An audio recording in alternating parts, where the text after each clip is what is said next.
Hello everybody and welcome to Storm Reads, and today I'm going to be doing my December TBR, or what there is of it, because I really don't know.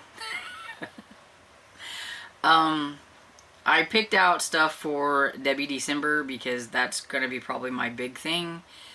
Now, even the books that I pick out, I may change my mind, I might read something else, or I might not get to them all, but I think I have books that I really would like to get to, or at least try. So we'll see. So Debbie December is hosted not only by myself, but by Lee from Dark Roots Creation, Sarah from The Bookish Knitter, Elizabeth from Lizzie Faye Loves Books, and Tiffany from The Beach Bum Bookworm, and I will list them all below. And we have a bingo card, which I will put up here to show you, and each category, I do have something picked out. I have, some of these are doubled and tripled up because, yeah, that's how it's going to go. And everything. And so feel free to double, triple, or whatever. Hey, if you can find one book that fits like almost all the prompts, then you go for it. Because that's the way I would do it. So the first one is category. And so I do have Starlight by Debbie May Comer. And I don't know why I don't need to say that every time, since I mean this is Debbie December is Debbie May Comer, so but anyway, so this is Starlight, and I have a whole bunch of these. These are the Harlequin Essential Debbie May Comer collection, so they are revamped. I will show you what the actual category book looked like, and this is just a revamped cover. I have a whole bunch of these because I got lucky when I was thrifting and somebody was getting rid of like 25 of these, and they're in like super, it looks like nobody even read them. Like they're in super good condition. And I picked them up for like 12 bucks, I think. So I have a whole lot of Debbie to read, and yeah, I have not even touched that box. It's still sitting over there. I think I did a haul on it last year, because I think it was last year whenever I got them. And this was just one that I picked up that was in the thing, and I think it might be like one of her first books. I don't know, remember when this was originally. In 1983. So this one was from 1983. So I think it could be the first one, or it's really close. I don't know. So this could be very cheesy. So we're going in with it that we know it's, you know, one of her old ones. What I like about this is it's got really big like print, which is really nice. So it looks thicker than normal category, but it's because it's kind of like a large print. But yeah, so that will be my category one. And it says, fate sees everything from the moment Karen McAllister meets Randy Prescott. She knows that he's the one man she could share her future with. Before laying eyes on Rand, Karen would have said her life was complete and content, but everything changed that enchanted evening. So, we'll see. And then the next one is series, and so I'm going to go with another book in Cedar Cove. I have this one, which is 8 Sandpiper Way. And so it's the 8th book in the Cedar Cove series, and that's where I'm currently at. There are 12. And so I have this one. I found them on audio. I'm pretty sure I have all of these on audio, so that's one way to get through all of these that I have. But yeah, so this is the one I'm using for series, and it's also the one that I'm using for a water view. Yeah, because like there's a little bit of water back there. And I can also use it for flowers, but I was going to use this one for flowers, but yeah, they both work. So depending on which one I get to, I guess I can use them for flowers. Hey, get back on there. And then Christmas. So I have a few Christmas ones on here. The main one that I would like to get to is Trading Christmas, and I'll put a picture here. and it's the one where this lady and this guy, they trade houses for the Christmas time. The one, I think he's like trying to work on a novel and he just needs some quiet space. And he's a bit of a Grinch. And then she wants to go visit her daughter in Boston. So she goes there and stays in his house and finds out that her daughter's not even in Boston. She went with her boyfriend somewhere. And then she ends up meeting that guy's brother. And so you got the romances on both sides and everything. And it's also the one that I will use for movies because I really like the Trading Christmas movie, and I've never read the book, and so I thought I would go ahead and read the book that it is based on. So another one that I have is Dashing Through the Snow. I can use for the Christmas one and the movie because I have watched the movie, but I've never actually read the book. It's not my favorite movie. I don't know why. It's just I liked her Miss Miracles and the Trading Christmas and stuff. I would say Dashing Through the Snow was just on the bottom, but I still liked it. And so I need to try the book. And so if I have time, that's another Christmas one that I can get to. And it also would be another movie one. And then Alaska, I'm going to use Starry Nights, which I think is a Christmas one too. And I don't know anything about most of these books, so I'm just they're Debbie May Comer, and I'm gonna go in and see what happens. And then I also have Trading Christmas on Location, because they go to, she goes to Boston, the lady goes to Boston, so that's a different location and everything. And I think mainly with Location, what we're looking for is it's not set in the Pacific Northwest, because I think that's where Debbie sets a lot of her books, like Seattle, I think, like, and Oregon and things like that. She does a lot of her books up in that area. And so if you have a book that is set in a different area than that, like the Alaska one, you can count that one as a location. But I'm counting this one because the lady goes to Boston, and so that's a different location. So that's what I'm going with there. And like I said, the flowers, I did have Starlight on that. And then for lights, I am doubling that one up with Dashing Through the Snow. But I think I could do Starry Nights for that one too, because it does have like the starlight or whatever, because it's whatever kind of light you can find. But a lot of the Christmas ones have Christmas lights and stuff like that. Only the Trading Christmas one, that one didn't look like it had lights because it had a wreath with like stockings and stuff. And it had flowers, because I could like use that one for flowers if I wanted, I think. But yeah, so those are the Debbie May Comer books that I'm going to try. I have so many that I could choose from, but yeah, the way my reading has kind of slowed down at the end of the year, I've decided to not try to push anything. So I have, I think, 6 books, and I think that's good enough, and that I could double some of them up, and I could maybe hit all the prompts if I read all the books, which would be a first for me, because I usually have the prompts, but then I just kind of go and do my own thing.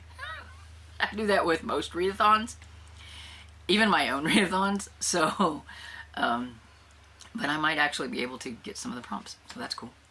Then I have 2 buddy reads with my friend Barb, and so, since we finished Virgin River, we are kind of excited to try another kind of fluffy, kind of sweet romance series, and I've read some Rayanne Thane before. And so I picked this one. She told me to pick, and so I picked Haven Point. So if anybody has read Haven Point, you can let me know what you think about it. Hopefully we picked a good one. And I picked it kind of because it starts out with a Christmas book. So I thought we could just go ahead and start it in December instead of waiting until next year. And so it's called Snow Angel Cove. And yeah, I don't know anything about it. I just know that it's Christmas, and I have seen this book before, and I had remembered it, and I was like, oh, I think there's one that starts off Christmas, so we could just start, you know. And my friend Barb likes to read Christmas books. She's already read like 5, I think, so why not throw another one in there? And then we are going to buddy read The Kingdom of Sweets by Erica Johansson, and we both have an e-arc of this book, and we haven't read it yet. I think it came out November. I don't remember when, but it come out in November. And so we thought, well, because it is a retelling, I think, of the Nutcracker somehow. It's pretty much all I know. And yeah, I'm hoping that I'm going to like it and it's not going to be too like out there fantasy and too slow or anything like that. I can't find an audio for it, so it'll be eyeball reading, and so I'm hoping that it will hook me and bring me in, because I do need to get to it, because like I said, it is an e-arc. And it sounded interesting. I remember whenever I was looking at it, but you know, things can be deceiving. They sound interesting, and then they're not. If you hear something being chewed on in the background, it's my dog Dresden. She has found something to gnaw on. And then that's pretty much it. So anything else is going to be like I attempted to do in November. And that was to read my NetGalley books for 2024. And I do have some for December. And if I decide to get to any other ones that were from this year, I would like to try to get to those. But I really want to work on at least January and February books that I have for 2024. I'm trying to get ahead. Didn't work out in November because I just totally went off on this like YouTube rabbit hole, and I didn't read a whole lot. I mean, compared to normal, people are like, "Oh, that was a lot," but no, you know, in the grand scheme of things, it was probably about half of what I normally read. So, you know, so all the big plans I had for the eyeball reading, because they're e-arcs, kind of went out the window because I was watching YouTube. And you will find out in like my wrap up, like one of them I wasn't really into, and I should have put it to the side a lot sooner than I did, and I may have gotten some more in. So we'll talk about that one, wrap up. But yeah, so I have several things that I can choose from, and some of these that you would have heard from last time, but I will just kind of give you a rundown. So let's see. I'm looking at NetGalley just so that I have it in front of me, because I wouldn't remember anything. Okay, so I would like to still get to I Heard a Fly Buzz When I Die by Amanda Flowers, because I didn't get to that one.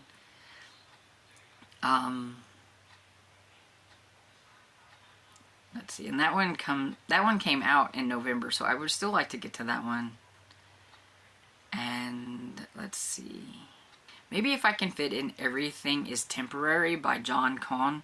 This one was from November too, but it's a Christmas horror book, and I need to see if I am interested in that at all. It sounded kind of interesting, but me and horror these days haven't really been, you know, getting along very much.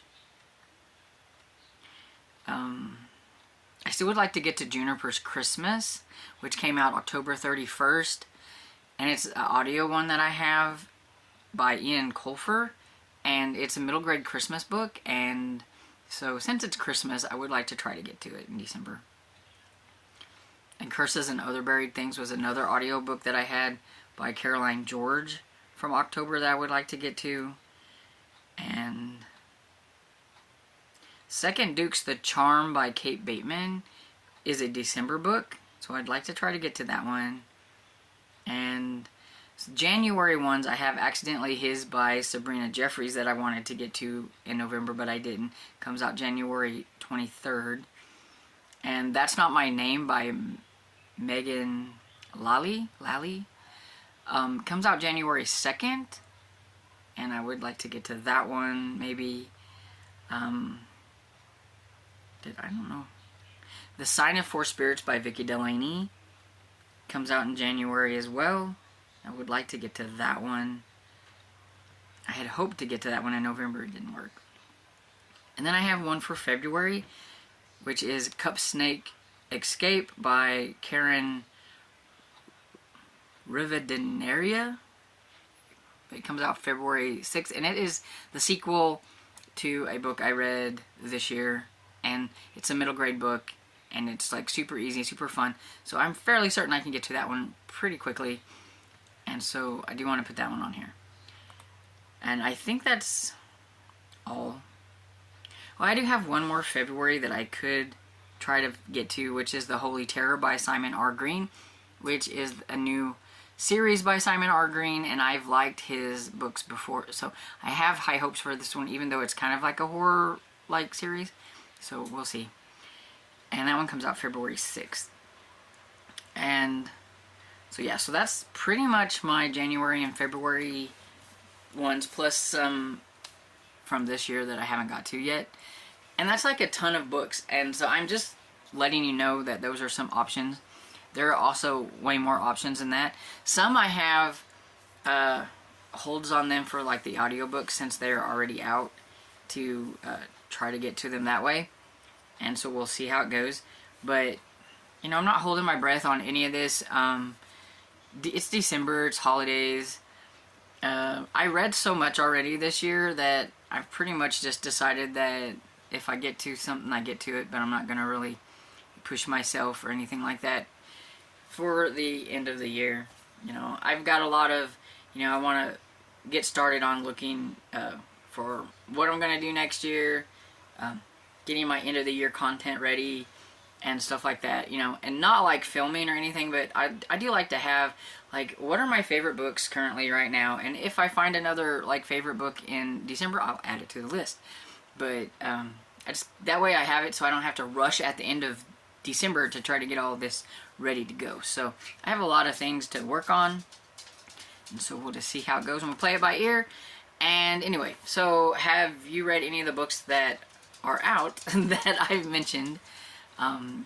What are the books you're going to read for Debbie December? I would really like to know. If you have any good suggestions on some really good Debbie books, let me know down in the comments. And I hope you enjoyed this video, and if you did, please give it a thumbs up and subscribe, and I will see you all in the next video. Bye!